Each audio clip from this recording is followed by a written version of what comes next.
this class, it's going to do with joint locks, we're going to do some wrist locks, some arm locks, and that's basically this lesson. If you're going to practice this at home, and for you guys as well, obviously you need a partner to practice this, but not just you doing the techniques on your partner, get them to do it on you so that you know, I mean you guys know, but for anyone doing this, watching this at home, you know what it feels like to be in a joint lock, okay? And a joint lock is basically where your joint will not move anymore. So you know that you can only bend your arm a certain amount that way before it'll break.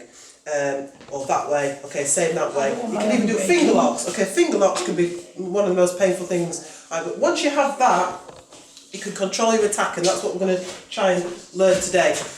You don't need to be a good puncher or kicker to be good at defending yourself. If you know all your joint locks, that's it. You don't need any punches or kicks. All you need to know is how to catch someone's arm or leg, get the joint lock on them.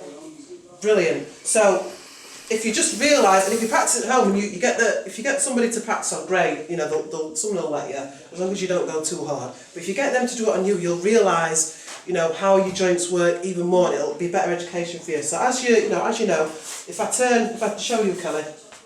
If I do a simple reverse wrist lock, that will only go so far that way, then the elbow starts to turn, and then that lock so far, so then the shoulder starts to turn, etc, etc, and it's the same on every single joint in your body, okay, starting with the fingers. So it's good to practice this at home, but yes, you will definitely need a partner to practice this. Yeah. Okay, so the first one we're going to do is that one. So always when we start off with a joint lock, sometimes somebody could grab us, okay, and we could get the joint lock on them from that position, yeah? Sometimes we need to apply the joint lock first to defend ourselves. So what we're going to do is we're going to throw a distraction. Me? No, just throw a distraction. You can practice on me after.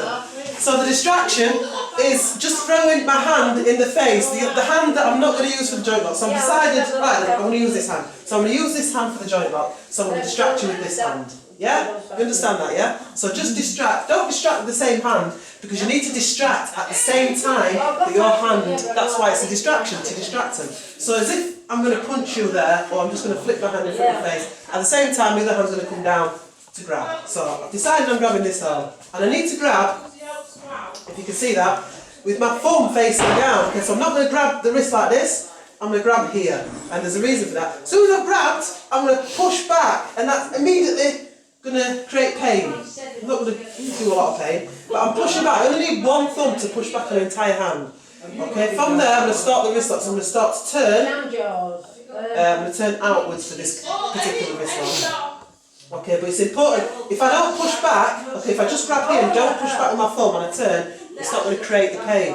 We need to keep that push back as far as we can and maintain that while we're rotating, okay, and then we just simply rotate. When you get to this point, you can add the other arm, because Kelly might realise what's happening and throw a punch. I need to give her more pain, okay, so that punch doesn't come. So I'm going to use my other hand, again, thumb, facing the same way as the fingers, push back even more, turn, and as you can see, Kelly will go with it, and if I keep turning, she'll end up on the floor. Thank you. So I'm going to practice that one more time. Distract hand, same time as you go for the wrist lock. There, push back. As soon as you've got that grip, push back. Thumb needs to be down. It's no good here. Okay, it's got to be facing down. Yeah, you'll see that, yeah? Push back and then just simply turn outwards. Add the other hand when it gets to there. Keep pushing back and keep turning. Okay, thank you. Right, practice that in your pairs. Kelly, you work with Jack for this one, and I'll work with Jude. You go first. You work down there. Get those real. Work down there. Jude! If you stand here, okay, and you're going to grab my wrist. And you need to grab it so that your thumb is facing downwards. Sorry, before I say anything, make sure you're not grabbing across for this particular wrist lock. Yeah, that's it. If you grab across and your thumb is down, sorry, that's the wrong way. It's going to be a totally different wrist lock, which I will go through in a minute. So make sure you're grabbing same side. So if I'm grabbing here, okay, I'm not grabbing across, yeah? So if you're grabbing with that hand, you need to grab that wrist, that's it. And you need to grab so that your thumb is facing down, that's it. And with that thumb, you push back on my wrist, that's it. And then you turn it that way. So you need to push back with that thumb.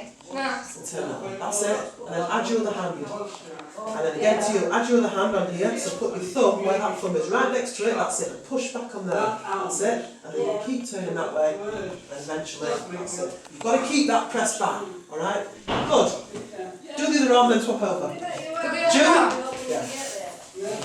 Do the same with that one, then practice with that hand. So you grab, that's it, thumb down, thumb down. So get your thumb, if you grab that leg, that's it, thumb down. Excellent. Push back with that thumb, good. And then again, circle outwards, other way, circle the other way. And then add that hand. Get your thumbs together, always put your thumbs together. Right, let Jack practice on you. Where's your other thumb? Your other thumb needs to be next to that thumb, yeah? So push back, that's it, and then keep turning that way. Keep turning, good. Relax. Now I think Jack needs to. Right. Let me have a look at you guys. So grab so your thumb is facing down, Jack, so you need to grab that way.